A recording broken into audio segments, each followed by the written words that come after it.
Mr. C. Subramaniam, please come on stage. He is Principal Consultant at 3S Green and SSS Consultant and IIT Madras alumnus and a lead fellow. He is a renowned HVAC expert and most importantly, he has been the presidential member of ISHRAE and he has worked everywhere. So, Subbu Sahab, Vanakkam, and stage is yours.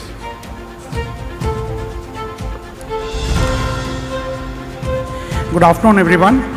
Welcome to this very important panel discussion. Now we have, without much ado, I would like to welcome our moderator for this session, Rajnish Agarwal. Now, Rajnish Agarwal, as you see here, he is a partner from PDA Consultant, and he has got a great 30 years plus experience across diverse sectors, including hospitality, healthcare, pharma, and everything. And he is an engineering graduate with an MBA from IMT Ghaziabad. So he is going to moderate the session today, which is very important because everything is getting into AI and ML, and we are going to explore what's in store for us and what's the future. So Rajnish, request you to kindly enlighten everyone on this. Thank you. Good afternoon, everyone.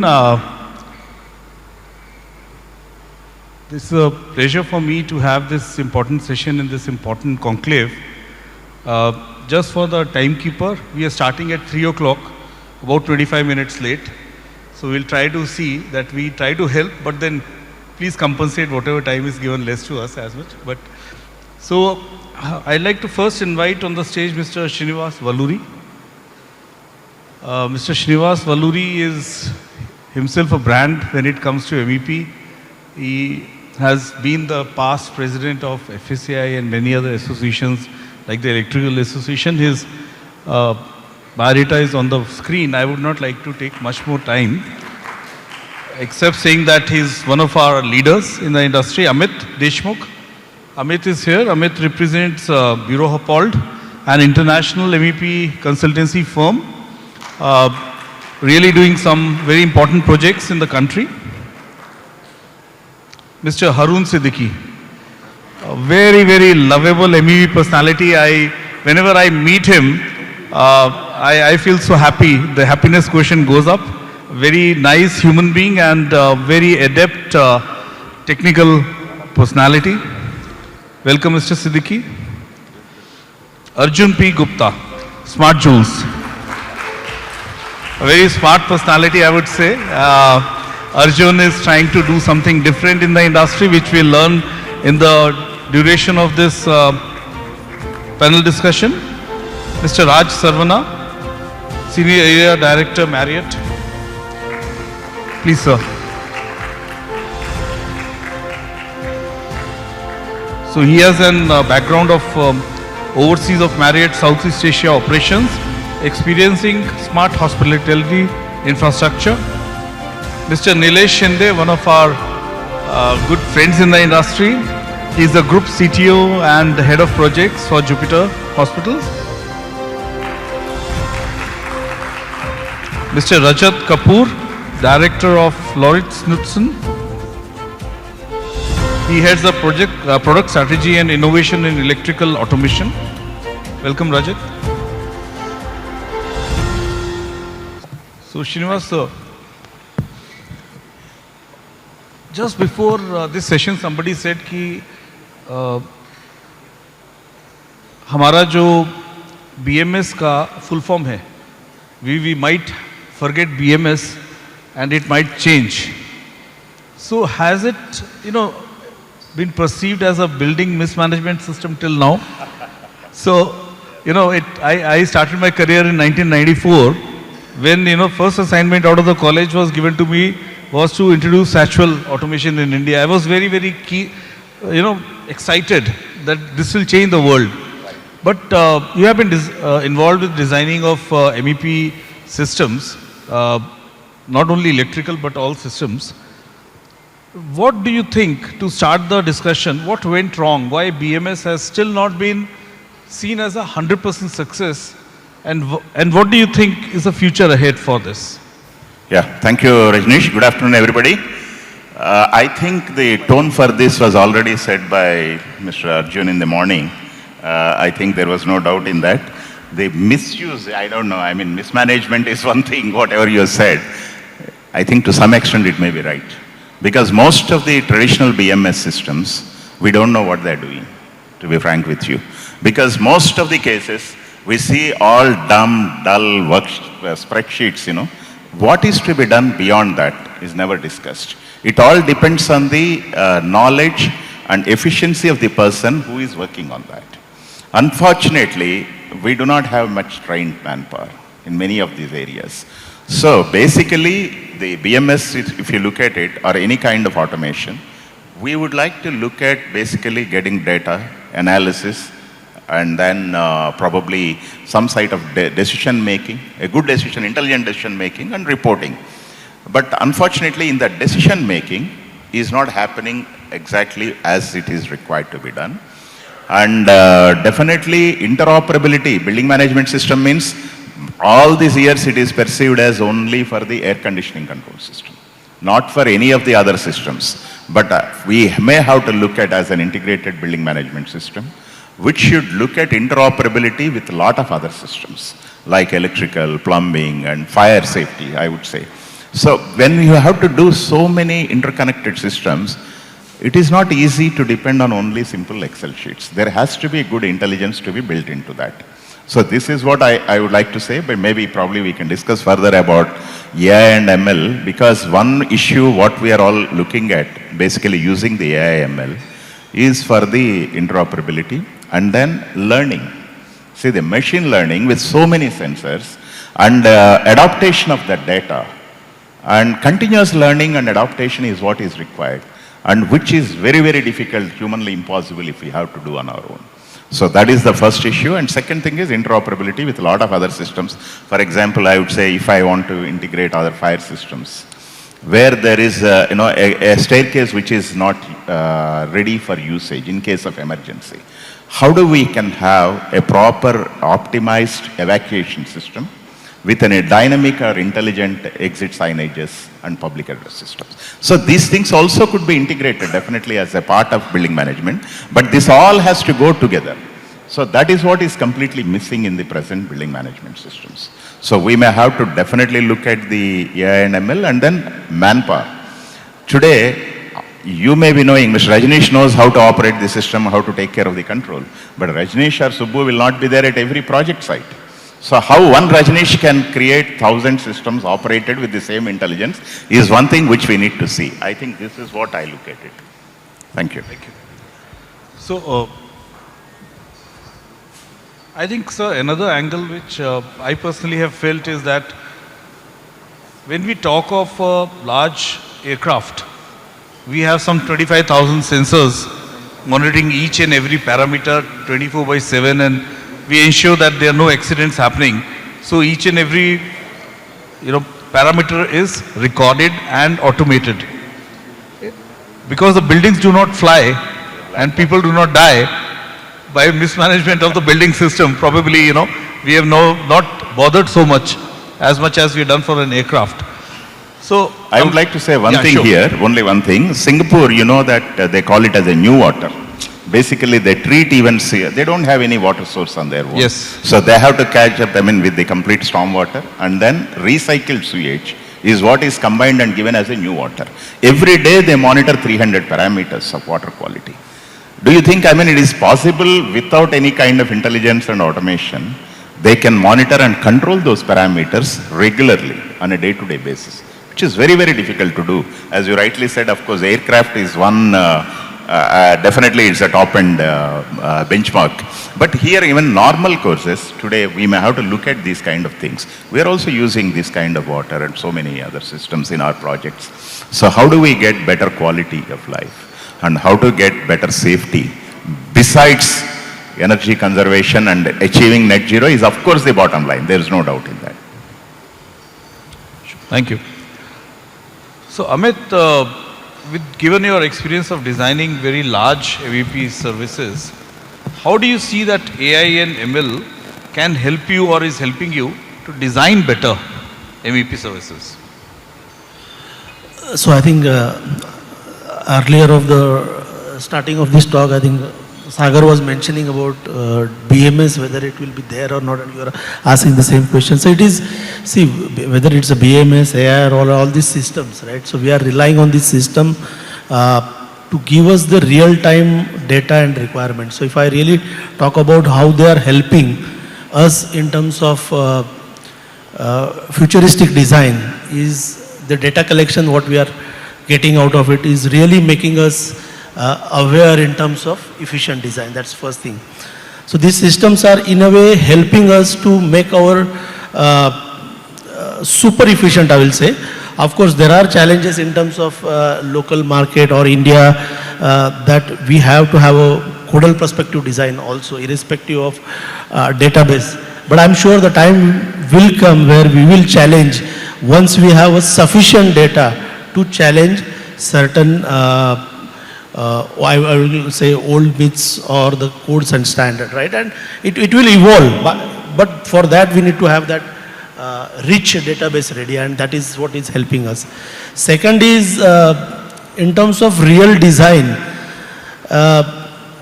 I recollect when we started, we were on these whiteboards, right? We used to T-squares and I don't know what kind of we used to create a drawings, then things have changed, AutoCAD has come, now 3D, AutoCAD 3D, now Revit has gone to the cloud, right? So all these things are helping us to push ourselves, push our limits in terms of using these softwares.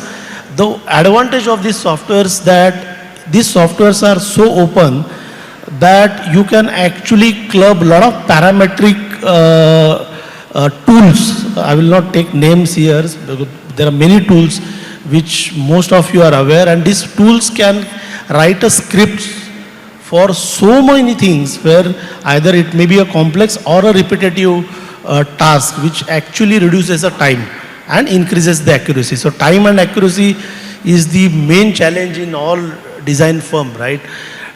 Nobody gives us a time, and quality has to be maintained by reduction of time. So I think if you ask me, it's not about help, this is a need of time, and if we shy to use these things, we will not exist and we will not be even talking, right? So that's what my take on this. So, Arjun, I'll jump your turn. I'll come back. Sorry, Mr. Siddiqui, next is, you are sitting before Arjun, my mistake. So, when we talk of processes, we can understand. When we talk of industry, we can understand. You do a large residential projects, and I'd like to ask you this question regarding how are we looking at the residential market at Rustomji? Are you leveraging this AI or ML into your MEP systems to improve the operational efficiency, number one? Second, can you share some examples of how BMS has really helped you to reduce the energy cost or the maintenance overheads? Sure, thanks Rajnish. And first of all, this topic is very important and it is the need of the hour. And just to change the mood, because this is the after lunch session, so I am from the developer perspective, and the design is always taking place in a very controlled environment, and I can say what is your wish list. चांद लाके दो, अमित चांद भी लाके दे देगा. Design, क्योंकि he is in a comfort. There are data is there, so many things are there. But when the project is handed over and the residents are coming, so then we face the clients. So the system should be simple, and this AI ML is good, and just I will come to that. Just I will take 3-4 minutes. जब ज़्यादा हो जाए तो आप रोक दीजिएगा. नहीं आप चालू रखिए. थोड़ा 3-4 मिनट लग रहा है. तो सबसे पहले तो हमने जो कंसल्टेंट फर्टर्निटी है, तो जब कभी भी कस्टमर्स का प्रॉब्लम आता है या इस टाइप का प्रॉब्लम आता है, तो मेरे जहन में एक शेर आता है. अरे वाह. मतलब एक पोएट्री आती है कि तूने चाहा नहीं, मेरे हालात बदल सकते थे, मेरे आंसू तेरी आंखों से निकल सकते थे. वाह. ये तो आई थिंक हर डिजाइनर और हर मेंटेनेंस वाले की बात कह दी साहब ने. मेरे आंसू तेरी आंखों से निकल सकते थे. सबसे पहले तो क्या है कि in India we are very adoptive.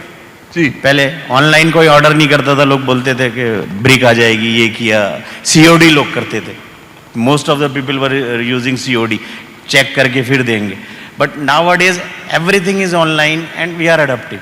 तो same thing at Rustam ji, around 6 years back before Covid we took a pledge कि we will do the digitalize the whole company. For that we had gone through a journey and we made a core team, and 2-3 months we spent in a hotel banquet hall, and this we formalize all those things. So in that process what we find that this really helps and improves the efficiency. In design part we had adopted the 3D modeling, BIM, cloud platform. So in that, the first advantage of that, you asked me what are the advantages, the quality has improved a lot because there is a digital imprint of every activity. It is not like that, पहले क्या होता था, S-build drawing आ गई, वो engineer की table पे रख के 5 सेट चला गया, अब उसने देखा नहीं देखा अलग बात है, वो एक 15 दिन बाद आया, मेरा ड्राइंग अप्रूव हुआ या नहीं हुआ, तो साहब ने देखा कि इधर दिखा नहीं ड्राइंग, बोले एक बार और जमा करो तुम. तो but now it is on cloud, तो that is a digital record, तो that efficiency has improved a lot. And with respect to this asset management, because the facility management, if, like Crown, we are having the around 700 plus apartments and 3,500 people are supposed to stay over there. So it is a huge complex. To operate that, we cannot have that much manpower, and this, if we have all data, so then in the maintenance and operation, rather than reactive, it becomes proactive, and it helps a lot. And in October 2022, Maharashtra government, Maharashtra Assembly has passed a resolution. Actually, that is a very trigger point, and which has opened up the eyes of the consultants, consumers, developers, contractors very much. So that law says that every government building, institutional building and hospital buildings should have the IoT monitoring of the each and every electric apartment, common areas in residential building. Because the commercial buildings, hotels, hospitals and the industry, they are, since long they are on their CoOL manager is there, BMS is there, and they are much better than the residential one.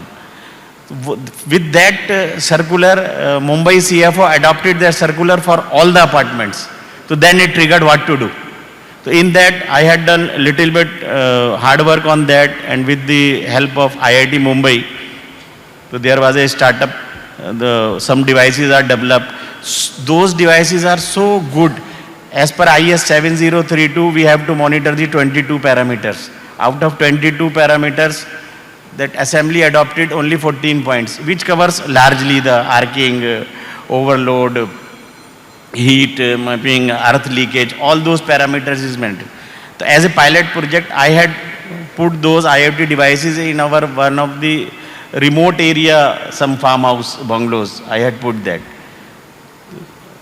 Around 8-9 months before, around 12:30 in the night, I got a trigger. I don't install that app in my mobile, but I got a call.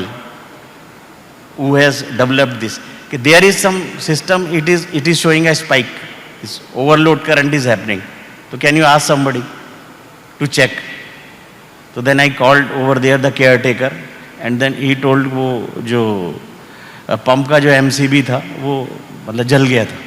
जब तक वो गया तो जल चुका था. So then we analyzed that data. So from the life safety point of view, also these are the very important parameters. And what my request to the consultants and the OEMs is to make it simple. We can have so many sensors like you mentioned, we can have everything, but what is happening on ground, the facility management, they have the same manpower. If you fire them also, you are not maintaining properly, he will replace the pupil. But Shamlal jayega to koi dusra aa jayega, to that skilling and training is not happening. And lastly, I will conclude my answer to you, is that software, AI, ML, everything is there, but it is a long way, what you are putting, garbage in, garbage out. So those all this liquidity things really, we should not miss the train. Everybody is using that. We should optimize everything. But the basic design and that should be taken care very properly, and like commercial build, because earlier the residential buildings were 20 story, 30 story, एक building में 4 flat हैं, 100-200 लोग रह रहे हैं, but now it is become a cluster. So it's like a commercial. It's like a commercial.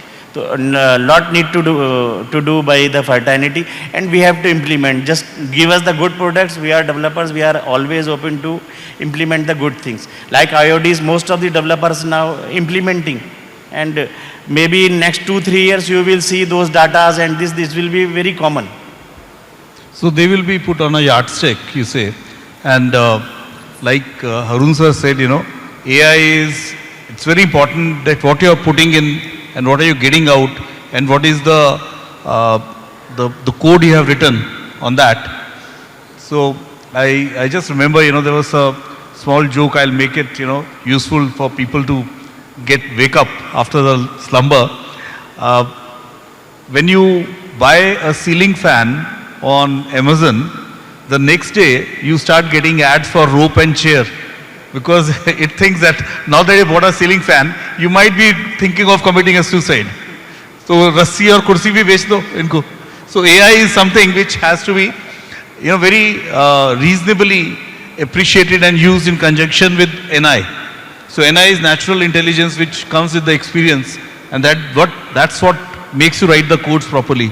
So Arjun, I'll jump your turn and go to Sarvana sir. So Sarvana sir, we have always thought and perceived that hospitality is the epitome of luxury, and there should be no cost cuttings, and energy efficiency is there for the poor people who do not live in your Marriott hotels. So now is this changing? Are you coming to a stage where the hotel operators are finding the need of AI-enabled BMS systems to save costs? That's question one. Question two, with your international experience, are you writing your own mandates or any benchmarking with other countries which give you a clear path ahead for using these systems?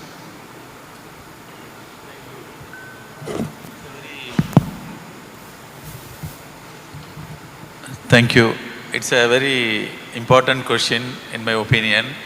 The optimization and guest comfort doesn't go along the AI more effectively in our BMS systems.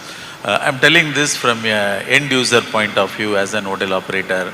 I'm sure the others in the panel will have a very different opinion because they are consultants and they are designing the systems. So they might be in a much advanced stage than the end user point of view. So I'm going to touch upon 3 things where AI can influence more into BMS. Again, wearing the lens of the hotel operator. Definitely energy efficiency. We all here for a purpose, right? We all here for the carbon reduction, and that's the main focus. So AI definitely can play a major role in the energy efficiency of hotel building or any building. Let me take an example of temperature set point, which is very interesting topic to each and every one of you, right? Whether we are engineers or non-engineers, every user will be more interested on the temperature set points. In the past, we always had the blanket approach or a cookie cutter approach where we say, please adopt 23 degree as a set point, which is also not happening in many of the hotels, including some of our hotels also, to be frank. So you end up seeing 20 degree, 18 degree, still as much as we enforce them. So the traditional BMS came in and definitely made a vast improvement in this. It can reset the temperature, it can control in a much different way. So that has happened. Now what next? Is 23, maintaining a 23, yes, there is a government mandate and request to all hotels and buildings to maintain a 23. That's one step better than what we are doing or what we have been doing in the past. Now the next step is, how do we learn little bit more about each individuals? For example, For me, I don't need 23. I need personally 25 in the hotel. There are guests we have seen in our hotels who needs 27. They don't need anything less than 27. Then why would we set at 23 and waste that energy which is equivalent to 4 degrees, right? So this is where AI is kicking in. It's all about connecting the dots, right? In my opinion, the system should know where to spend and where not to spend, and when to spend and when not to spend. This is possible to some extent in traditional BMS, but with AI, I think it is perfectly connecting the dot and getting the best out of it. For example, the AI can learn from two ways or multiple ways. I'm just saying two ways. One is, if the room is in rented mode, that means there is a guest. And when they set some temperature, the system can easily pick up, hey, this is what this individual wants. This is what he or she wants. And the system also knows when is the checkout date. Let's say the stay is 5 days. Then for the next 5 days, this is going to be the set point for this room. And that's how the system can definitely maximize the benefit. And the same goes to lighting, same goes to curtain. For example, some of you will be more comfortable in closing the curtain while being in the room. And many of us also not, we would like to see the outside ambience and we want to keep it open. So all these things, the system can learn from that individual guest, and it can definitely make a huge difference in terms of the energy conservation. Now the second part is moving away from the energy saving. AI can play a major role in integration of the sustainable energy into the conventional energy in the hotel building or any building. As you may be knowing, we have the solar systems which is becoming more and more popular now. How do we integrate the solar system with the existing grid, which is EB supply or the DG supply? There is a huge scope in that space. Many times technical scopes are there, many times contractual scopes where you sign for something, how much ever your system works well for you, you still need to pay for those signed contractual values. So AI can definitely give some right solution to these things. I'll tell one simple example of Maldives hotels. In Maldives, there is nothing called EB supply, right? Many of you will be knowing. If not, there is nothing called EB supply, it's only generator supply. And we have the solar plants which is becoming very popular in Maldives market. But the downside of the solar is suddenly when the cloud cover comes, the solar production goes too low and the generator cannot kick in within that fraction of seconds. The generator needs those 12 to 15 seconds to kick in and cater to the load. This kind of problems that we are facing today can easily be eradicated with the help of AI by integrating the weather forecast, by integrating the trend of the consumption and so on. So that's the second biggest benefit I see. AI can make a big difference in hotel industry. And the third one I would say is the predictive maintenance.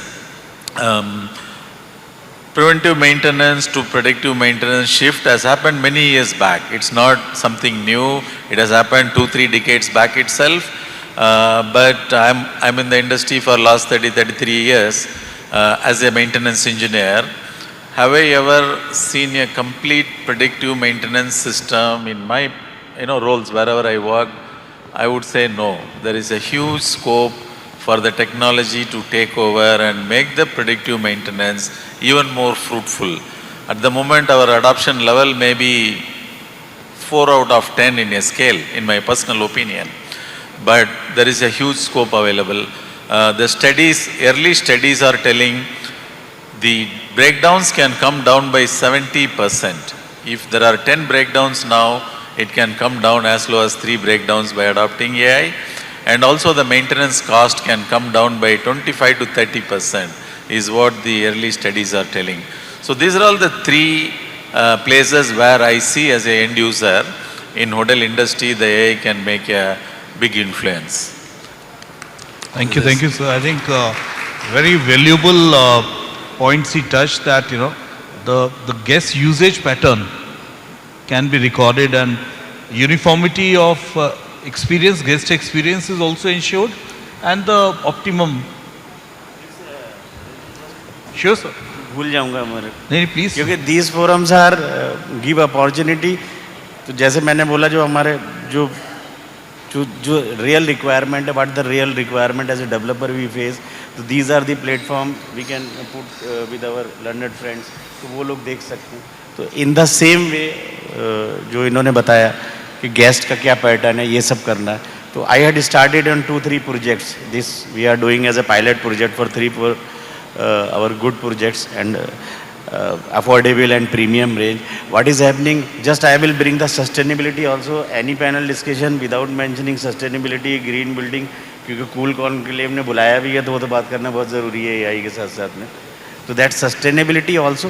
What is happening? It is over designing also, because as a designer, as a developer, I am afraid कोई आएगा वो 18 degree temperature चाहिए, 20 degree temperature चाहिए, amenities हैं common. So this design is on higher side. Electrical loads, cablings are on higher side. So that data, that what we are talking about, the AI and ML. So believe me, for the maintenance companies and this maintenance, it's they have something ready-made dashboard, so they will use. But the actual use of this AI ML is what is happening when the OC is received, customers are come. So our focus is that society should be formed. And once the society is formed, so then everything is on them, and consultant is out after that. But we want to engage consultant furthermore. We are just envisaging that after this project, every 6 months or yearly, minimum 6 months, the project which is completed and the occupancy has taken place, all those data should be studied by the consultant who has designed. And he should tell that this design, maybe some upgradations, maybe the energy consumption is more, so he can suggest that I can put some VFDs or some upgradation of the system. So in short, those data and the involvement of the designer should be extended maybe 1 year or 2 years to analyze that data. It will help to that project also, which and is to involved. future projects also.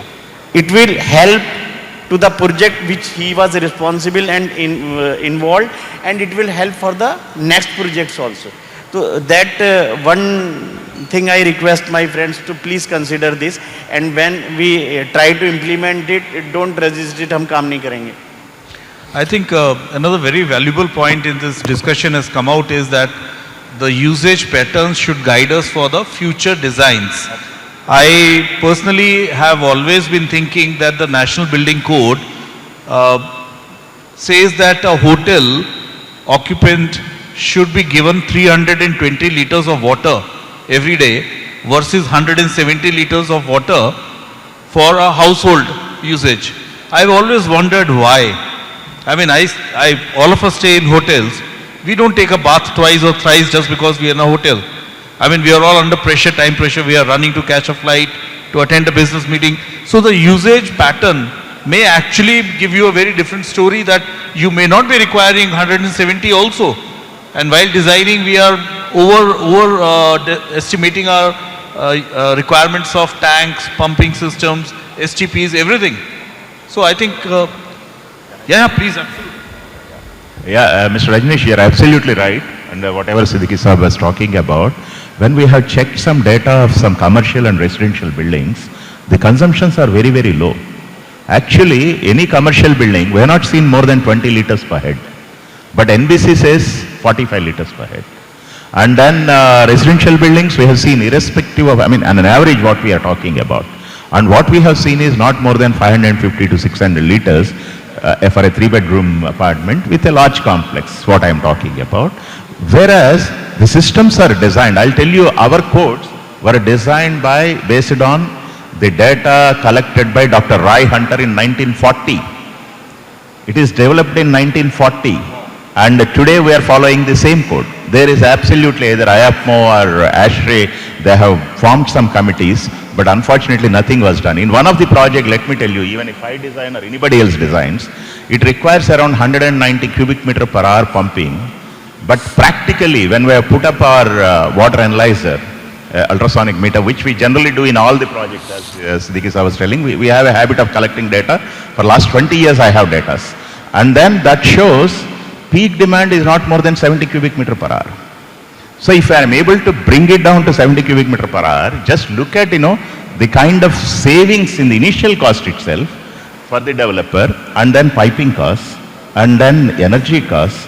Because I'll also tell you, this transformers also we have the same issue. Most of the transformers, you take any huge residential complexes, they are not loaded more than 10 to 15% all day efficiency. And there is a huge no load loss in that.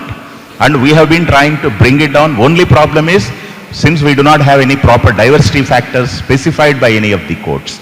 Only thing is, even if you look at NBC, they say one distribution board, how do you do 0.8, 0.9? But there is a simultaneous factor. When you talk about 500 units or 1000 units or a large complex, that is not taken into consideration. I'll tell you only one thing. One of the residential complex, 1500 apartments, 5 million square feet, we have done district cooling. The connected load is 22,000 TR. We have done in 2,600 tons. Everybody said it is a foolishness, it will not work. But today, after it's commissioned around 5 years back, and it has not crossed 1,800 tons with 95% occupancy. So this is the kind of diversity that is possible. Unfortunately, due to lack of data, lack of proper published data. Again, I'll tell you the similar thing is going to happen for EVs. In one of the project, our customer says 1,000 numbers of EVs in one project, each 7 kilowatt, 7 megawatts of power only for that. And our initially Ministry of Power is issued a guideline, transformer capacity should be 1.5 times or 1.3 times the connected load. Then I'll tell you, and whatever the IEEE data what we collected, it shows not more than 10 to 15% as the demand. We have all these data collected some of the projects, but not this kind of large size projects. Anyway, I just wanted to stop at this. Thank you. I'll keep the second question for later part of the session. Let others go. So, Nilesh sir, building management systems not only are for the management of the energy, but also for the management of proper operation the building has been made for. So while you take care of hospitals, I would like to ask you, how do you see you can be helped in terms of critical parameters being maintained using AI or AI-enabled BMS, such as infection control or other critical parameters in your hospital? Do you actually use AI or BMS to do that? First of all, thanks Rajnish to give this opportunity. Here I'm from the medical engineering background, maybe the odd man out here. But today I'm going to tell you the truth. Okay, what is happening in the hospital industry? When we say that the topic, whatever is there, how to enhance BMS capabilities using AI. Okay, but the first thing is that whether in healthcare industry, I'm not talking about my hospital, I repent, I'm the founder member of Jupiter Group, and we are energy efficient hospital and which is awarded by Ministry of Power. But here I'm representing as a healthcare industry. The problem which I see that so many events happen, so many things. Nowadays, everyone, all the hospitals in a new phase, they are opting for BMS. But it doesn't work. Why? The answer for that is that, for what I understood from that healthcare industry side, that everything get designed, planned during project phase, maybe on drawing table, then it is get execute. फिर हमारे बॉम्बे में उसको बोला जाता है 19-20. Planning कुछ और हुआ है, एग्जीक्यूट कुछ और हुआ है. Okay? There is a lot of pressure to release the project, complete the project. As built drawing बनता है, नहीं बनता है. मजा तो कुछ और ही है. Inauguration हो जाता है. Inauguration के पहले 2 महीने पहले suddenly someone will realize कि ये तो operation phase में maintenance manager has to be there. He is not there for last 2 months also of the project. So he doesn't know what was designed, what was planned, and what has come to him, whether as built drawing or anything else. So now what happens? Someone has designed. So BMS is like becoming that someone has done and it has become freeze. वही final है. Now the maintenance manager is not aware about anything. Now if you see that in BMS and why AI is important, that's the reason I'm coming up. In hospital setup, none of the ITI guys are going to join very clearly. It is always IITs. Okay, getting people, and that too also round the clock. And consider the case during the COVID, if you ask someone to go and visit that place, they are reluctant to go there. So we observe that getting good people who understand BMS, very, very difficult task for everyone. Now, if you consider that, against that, if AI comes, so everything is like software assisted solution is there. Then we can do twin beam technology, cloud based solution we can get it. Something which is like continuously fine tuning will happen. Okay, and that is very important. And the guy who is going to do it is an AI based, not a human being. Okay, now where the things comes and where the things goes wrong, now the question is about infection control. Okay, so what happens basically in a hospital, everyone's talk, there are a lot of events happens on hospital infection itself. You can see that. Now when we say hospital infection, तो clearly India में क्या होता है, जो दिखता है वही सबका ध्यान रहता है. Okay, so now everyone will talk about hand cleaning, then isolations, then what should be the antibiotics which we need to give. That is, all these are clinical prescriptive. But from the maintenance perspective, I can say that the cleaning of that area. Second thing, the water maintenance, air maintenance, and the equipment maintenance. So when it comes to air maintenance, सबसे important है, क्योंकि ये air में क्या होता है ना, ये किसी को नहीं समझता है. मैं आपको एक बात बता रहा हूँ क्यों AI की जरूरत है. जब कोई सर्जरी आपने देखा रहेगा, because I am there and I always see that during operation theater, जब डॉक्टर 900 ग्राम के बच्चे पे सर्जरी कर रहा है, it is not something like I can say game, it is like human body. और वो ऐसे जब ठीक नहीं हो चलता है, तो he is going to blast on maintenance. जो भी बंदा दिखेगा सामने, उसको बहुत गाली पड़ता है. वो बेचारा ना सुन के इधर डर के मारे वो BMS वाला सब छोड़ के जो भी वॉल ओपन कर सकता है ओपन करता है, क्योंकि उसको टेम्परेचर ला के देना है.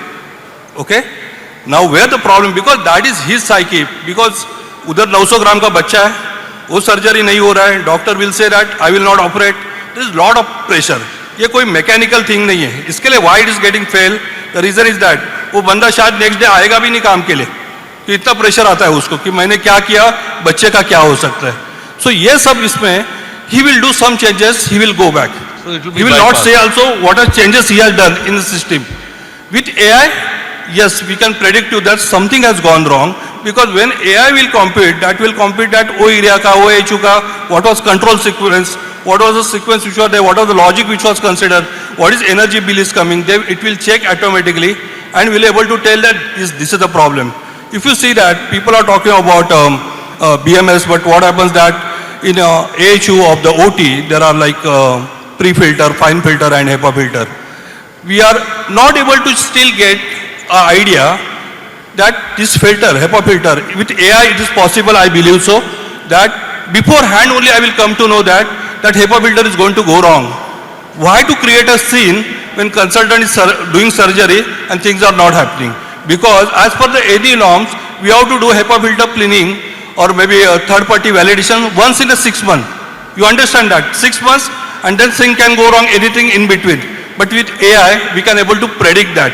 That is, I believe, this is the advantage that what we can have it. Second thing is that, if you see the medical equipment, I am from medical background and I was part of Siemens and GE, and I used to do CT and MR machine. So if you see that, where the BMS or AI can play important role, if you see that whenever you will design, because you are, most of you are maybe designer, company will say that machine has to operate on 19-20 degree only. Okay? They will insist on that. They will say if you do it more than that, they will pressurize client that if something goes wrong, CMC will void. But I am telling you, if you see the technical data sheet of any company, you will clearly find that temperature can go up to 24 degree and it will withstand. Only thing you need to take their parent company technical data sheet. Now what happened with this 24 degree humidity, you need to maintain below 60% RH. But if we do that, we are talking about if you increase by 1 or 2 degrees, energy saving can happen. And infection control, because we are keeping below 60%. So in this case, consider the case that if it is CT scan is there or any PET CT is there, which will be operational maybe 12 hours, 14 hours in a day, 10 hours, still it is you are having chance, and we are doing it manually currently in our hospital. We are increasing maybe after 10 o'clock or 11 o'clock, to make it out 24 degree and keeping humidity below 60. But if AI comes, then definitely it will make out. Now currently I am dependent on someone. He will get instruction and then he will do it. But with AI, currently this solution is not there. I am talking to so many companies currently, but currently it is not there. But if if it comes, you can see that huge saving can happen on the medical equipment. And I am sure that should be the aim for AI. And if we come across with this type of solution, we are open. If someone is having it, I am open to procure it. So it is open invitation. So to anyone. very well said, Nilesh bhai. I think this has been a very wonderful session. Now, I'd like to come back to Arjun now. Arjun, why I jumped your turn was like, you seem to be the odd one out. I mean, Srinivas sir, Amit bhai, Harun sir, they designed, Amit bhai. Harun sahab tells valuable data, Saruna sir shares data with you, Nilesh bhai tells you what to do. But do you think that, I believe the proof of the pudding is in eating it. So when it comes to actually somebody who says that, let's talk of cooling as a service or doing, taking the onus that, the machine and the way it has to be run has to be put into one scope. Do you think this is something you are going to see more in future coming to this country? Yeah, thanks. It's very difficult to keep quiet when there's so many amazing points that are coming out. I just want to jump in. So first of all, sir, I would say that solution company is right here. We have all the solutions that you want. And sir, thanks for giving my product development team over there the roadmap, because we already have half the things you mentioned. The rest they have already noted, and within the power of AI, the development speed is so fast that within a month whatever you have said can be built with our existing BMS. So thank you. And sir, very inspiring to see you already taken so many solutions in your buildings. So your question about cooling as a service, and is it going to become a norm? See, we build technology and we use it to generate value, and I'll tell you what kind of value. We talked about the use of AI for improving design. Now we design the cooling systems for our customers. Mr. Srinivas has a shared customer with us. When we design the cooling system, one of the very important things is chiller selection. How do we do chiller selection today? We have to estimate and assume what will be the loading percentage, what will be the weather pattern, what will be the performance of the machine. We have to rely on the OEM's design curve. Now what we do, we have 60 chillers that we own. For each chiller, there is a real operating curve and real conditions. Because in design, there are so many assumptions. What is going to be the fouling factor, for example? What is going to be the weather pattern in Mumbai versus Hyderabad versus Delhi? We have all these real operating curves of chillers all across India. So when we need to buy a chiller, we don't look at the design curve. We look at the operating curve. We look at the actual loading conditions. So that's value in design. Now if I'm able to do that, imagine how much value I'm creating for myself and my client. Now you talk about operations. Sir, filter choking, maintenance cost is huge, right? Maintenance cost. Now you can go really wrong, right? You can spend too little in maintenance or too much. The right level you have to maintain. And we have seen both. Sometimes people spend too little. They'll not do descaling, they'll do descaling once in 2 years. Condenser approach is going to keep going up. Now I know for all the chillers that we are maintaining what is condenser approach and how to maintain it, right? And then sometimes, so over invest, sometimes you have to invest less. So for example, predictive maintenance you mentioned as a use case. Our maintenance team has no fixed schedule of maintenance in any site. There is no scheduled maintenance. It is all the system telling them, okay, you need to do this, this, this, this, this. And it comes, and sir mentioned about ease of use. We have made our system, anybody who can use WhatsApp, Facebook and Google can use our BMS with the same media, right? So the operators get to know this is the maintenance I need to do in this machine because valve is stuck. With one click of a button, all the valves that are stuck and are not modulating will show in the system. And they know what maintenance to do also. Now comes integration. We have made a YouTube channel for our maintenance team. So all maintenance people don't know how to do good maintenance. Now just imagine this, BMS is telling out of the 100 valves that are there, you need to maintain these 20. The maintenance engineer will be able to, with one click of a button, go to the YouTube channel of training on how to do maintenance on a valve. So making things simple for people to improve quality, to improve efficiency and to create value for all the players in the market. Now sir, you are a design consultant. How much time does your team take to do a heat load analysis, system selection, etc., etc.? Now imagine tomorrow with operating data, you are able to parse any architectural design through an AI layer, which says, okay, these are the 10 energy efficiency measures, this is an automated BOQ, this is an optimized BOQ.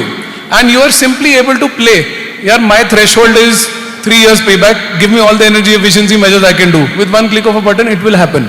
Not today, but tomorrow. That's kind of stuff we are working on. And we want all the people here to, tell us what are your requirements. One thing I will tell you is our team will build it overnight with lightning speed. Thank you. Thank you. Thank you, Arjun. Now I've got two important questions, and then probably we can take one or two questions from the audience if people have. So Rajat, what are you doing all about? You heard the industry, you have heard the aspirations, you know the bottlenecks. So what are you doing? First of all, I'd like to quickly answer that how, for the audience benefit, that how do you differentiate between BMS, AI enhanced BMS or IoT? When you give solutions. Secondly, what are you doing and what are you embedding into are you embedding AI and ML into your next gen BMS in the hardware or the software part? Very quickly, please. Right. Yeah, first of all, note to self, never follow Arjun on stage. He's a great marketer and a great speaker. And a lot of the things that he talked about also was that I was feeling, because we also come from a similar background. But to answer your first question, difference between a conventional BMS and IoT and AI, it's like grapes, apples and oranges. All are fruits, but very different. Put them together, you get a great fruit salad. But an IoT system is basically where it enables connected devices, it enables device-to-device communication, it enables fast communication, and it enables a lot of data that comes in. I think what IoT has done to the world over the last decade or so is given us so much data, right? I wear this smart ring which basically gives me all the data that I need. Now what has that done is it's created the next revolution, because what do we do with all this data, right? And that is where AI comes in. So AI is basically a layer that is sitting on top of all this data, which is enabling smart decisions and probably also automating it. A lot of use cases were talked about. I think the most common use case of an AI system that people talk about is you have an IoT device throwing you lots of data, and with that can you do predictive maintenance. Sir talked about a case where the MCB failed. If you had an AI enabled system, you would know much before that this device is going to fail before it has actually failed, right? Very, very common use case that we hear from a lot of our customers that is there. In the industry or in HVAC systems, customers talk about that I should know that my motor is going to fail much before it fails, right? But there are two parts to AI. While the use case for the real user is largely around predictive, or what sir you talked about, smart analytics, where the user comes in and you know what he wants, right? There's another part to AI. The other part to AI which is used at the design stage, which can be hypothesis testing. And a lot of the people here from consulting and design background can actually take that data, put that unstructured data into an AI engine, put it into a structure and build hypotheses on it. For example, if I change my K factor of a transformer, what will happen? Or if I change my diversity factor a bit, what will happen? That hypothesis testing can also be done through AI. So while the real world use cases as users, what we will see when we walk into a hotel or into a building could be around predictive or adjusting my temperature, but I think AI also has a great use case at design stage, where can I really optimize my designs based on the data that is coming from all my sites, take that unstructured data, put it into a structure, put it into a database, take it onto a cloud, take it into a GitHub, run a code on it, and can I then optimize my designs based on certain hypotheses. So I think there are various use cases. IoT is just one part where data is generated, but AI can be doing multiple use cases. What are we doing, you asked very quickly? Well, obviously, since most of our users are asking for predictive maintenance, we are building a predictive maintenance into all our softwares. That's one obvious use case that is coming. Another case that comes up is current signature analysis. I don't know if you've heard of this, but basically, can I read the current pattern that is going through my building and identify what's right or what's wrong? Identify 4 things. What has happened, what is happening, what is going to happen, and what can I do to prevent what is going to happen. That's the 4 things that we want to build into our systems, because that is exactly what users want to know. So these are the various use cases that we're working on quickly. Thank you. We got 3.5 minutes. So, one reason I struggle with automation is, by the time we start using something, the time is changing to something else. So, Srinivas sir, now that we are talking of AI, we already are talking of digital twin. What are your thoughts on the practicality of creating digital twins for our country specifically? Absolutely. I think I wanted to mention, I thought in the second turn probably I could talk about it, and definitely creating a model of the entire building or a facility with the kind of data, whatever Arjun was talking about, the real field data, and then creating the kind of weather conditions, occupancy patterns, real-time data feed into the building, you will come to know exactly where you are going to stand. So this with Rivet and then creating a digital twin with the real-time data, I think that is the ultimate. We can see various permutations and combinations in that. How do we get the lowest energy consumption? As I was telling, without any AML, we could see a lot of savings, lot of capacity reductions. That's what we have seen in many of the cases. But if we are able to do that, I'm sure, I think whatever Arjun was talking about 30%, it may be very low. Probably it can go up to 50% in future. If we are able to manage all these things very well with the digital twins. Thank you.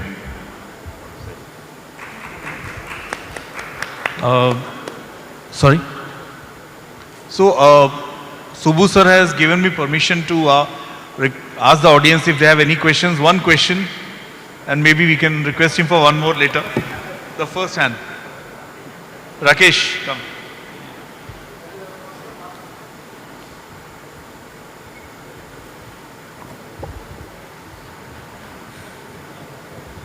Thank you, Ajnish ji. See, my question is basically for the guest room application. Basically, sir has asked that how to read the data and what is the question, Rakesh? We'll have to be quick. So my question is that basically, we already have one question coming out from the sir regarding the guest behavior. That how to automate those things so that whenever guest is present or not present in the room, that time we can save the energy. So we are already doing that with our customers, where we have occupancy-based HVAC and lighting and curtain control systems. We are doing it, and that data even integrated with the PMS, property management software. We request you to address one question to one person. We are really falling short of time.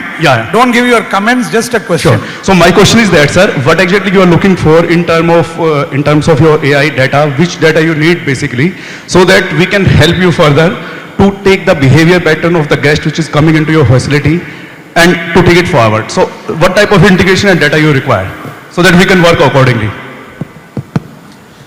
Yeah, so I think being, having a lot of designers in the panel, they will know very well, but just to recap, when the guest is checked in, they are setting their temperature requirements. That is one way of reading and collecting the input, right? And based on that, the behavior will change until that guest is checking out.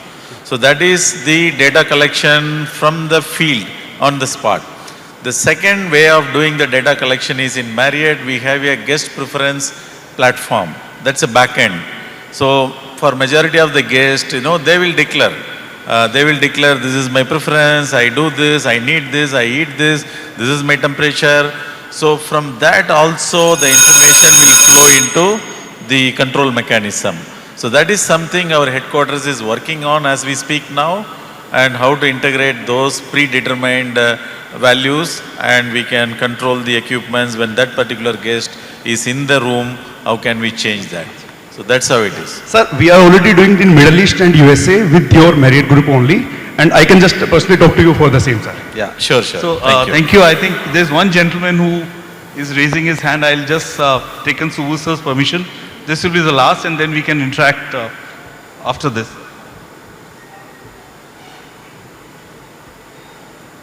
I'll keep it short. I'm Rudra, specifically coming in when you're talking about digital twinning. Digital twinning is operational side and a simulation side, the design side. There are two parts of digital twinning. How many of you guys have ever worked on the design side with the digital twinning simulation? And what do you need for that? This So is this question specifically, we is have got for? two guys over here who are from that side. So who's this question for? Whom do you want to Either ask? Arjun or, yeah, either of them. Because I believe you've been talking about that. What is the question? Can you repeat? Okay, I'll come back again.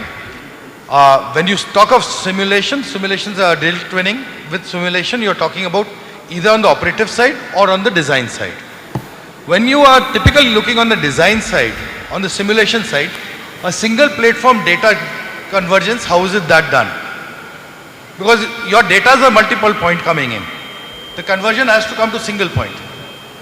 Who would like to take that? Yeah, I can take a quick stab. Yeah, go ahead. So our digital twins, every asset that we monitor or control has a digital twin on the operation side. On the design side, we use all the existing software that are there, right? Like you do HAP analysis and then you'll do a simulation of energy, etc. At the moment, they are not interrelated, okay? They are not interrelated at the moment. I think that's a leap that one must make. It has to be integrated. So we are putting in design data and technical specification of equipment in the operations phase, but is it a seamless integrated workflow? Not yet, but it's going to happen. Thank you for that question. It's an important thing. Yeah. Okay, let me just very quickly answer this question. I think what you're asking is today solved by cloud-based systems. When you're working on the cloud, interconnections is easier. You can get data from operations, you can get data from design onto one platform and then run your data modeling on it. So cloud plays a great role where you have systems which can get interconnected. It could be on one Azure platform, on one AWS platform, and you get the data. And this is where I was saying earlier also that you get a whole lot of unstructured data that comes in, and then you do data modeling on this. So that's something that we can do when you have multiple sites, multiple operations, but all coming to one cloud platform. So cloud today plays a great role in enhancing the capability of data modeling. I will just give one example for designing. I don't know whether you have seen the building called Museum of Future in Dubai.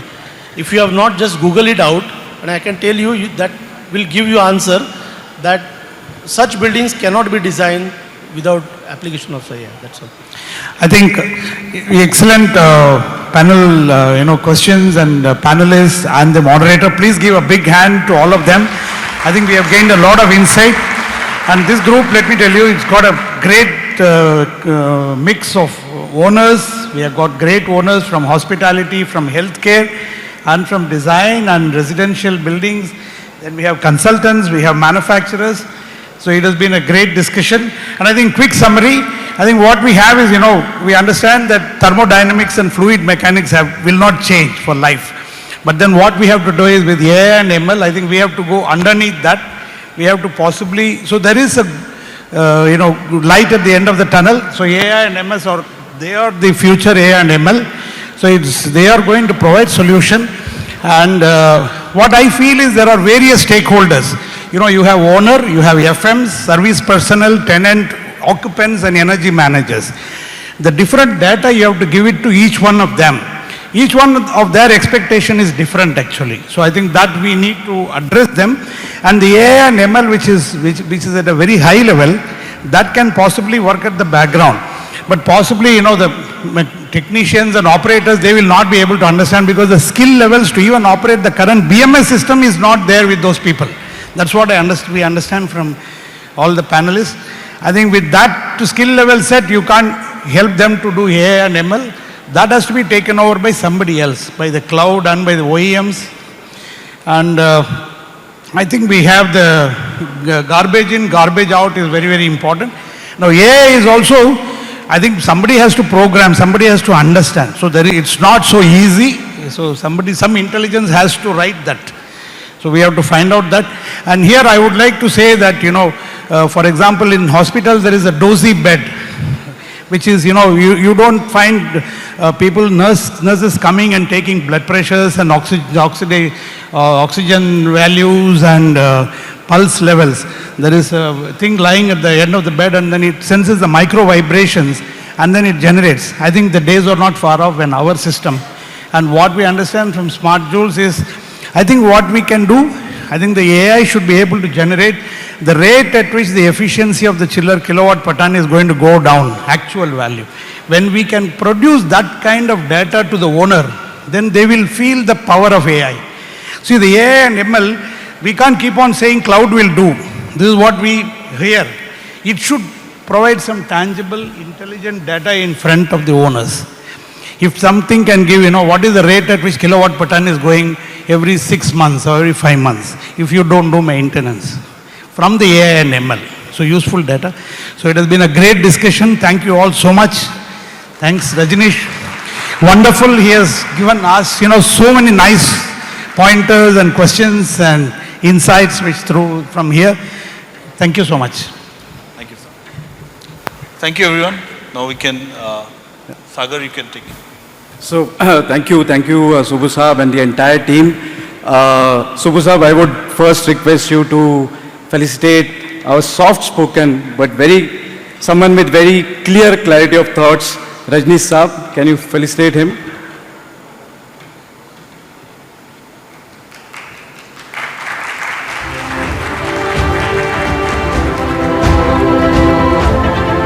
Subbu sir, you have to also do honors of felicitating our dignitaries on the stage.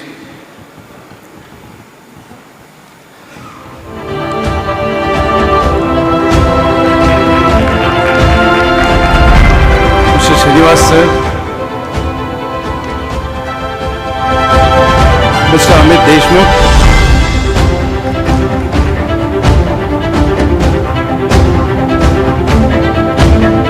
Mr. Harun Siddiqui,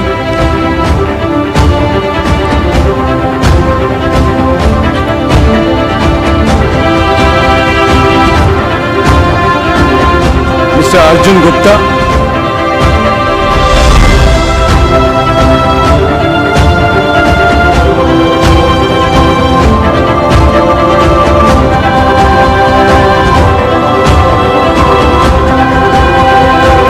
Mr. Saranan Raj,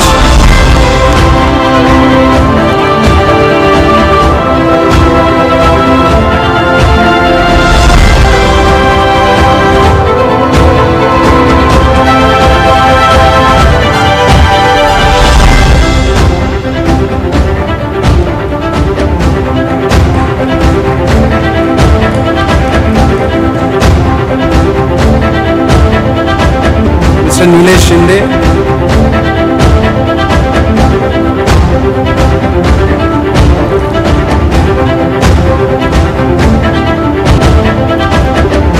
and Mr. Rajat Kapoor,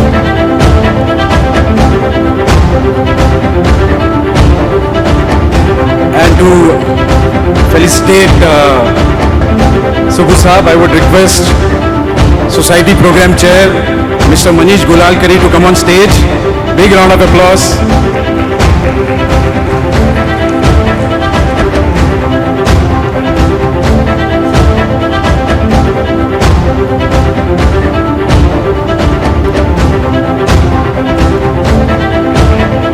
And now we will be having a nice group photo.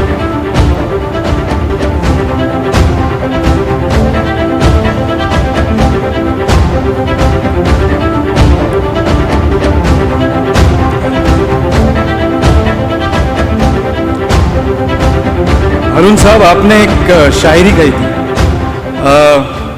Arun साहब, from inspiring from you, मेरे को भी एक शायरी आ रही है कि किसने कहा आसमान में सुराग नहीं होता, किसने कहा आसमान में सुराग नहीं होता, कोई तबीयत से पत्थर तो उठाओ यारो. So this AIML is like this, it's a sky is the limit. Only thing is we have to use it efficiently, effectively, and most importantly we'll have to see to it that even though we are using the technology, we keep the balance of human mankind. Thank you so much.